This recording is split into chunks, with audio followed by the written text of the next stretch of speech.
যেই ছবিটি আমাদের কাছে উঠে এসেছে, যাত্রাপুর থানার নিদয়া গাঙ্গুল থেকে উদ্ধার 1500 ইয়াবা ট্যাবলেট। জানা গেছে গোপন সূত্রের ভিত্তিতে যাত্রাপুর থানার পুলিশ নিদয়া গাঙ্গুল এলাকায় অভিযান চালায়।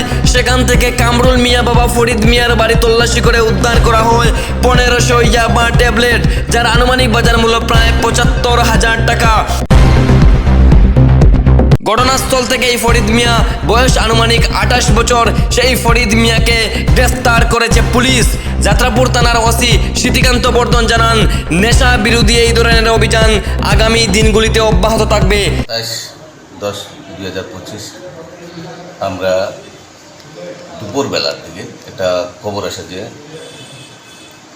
নিদয়া গাঙ্গুল এরিয়াতে এখানে কামরুল জামাল বাড়িতে কিছু ইয়াবা ট্যাবলেট মজুদ আছে এবং এগুলা তারা বাংলাদেশে পার করবে এমন একটা খবর আসে।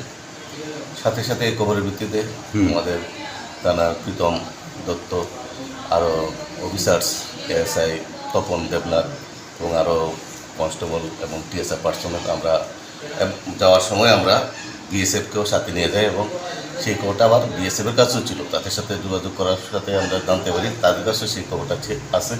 তো অ্যাকর্ডিংলি আমরা ঘটনাস্থলে যাই এবং বাড়ি গঠন করি এবং আমরা বাড়িটা একদম আইনগতভাবে আইন মোতাবেক আমরা সার্চ করি। সার্চ করার ফলে আমরা বাড়ি থেকে প্রায় 1,500 ইয়াবা ট্যাবলেট আমরা রিকভারি করি।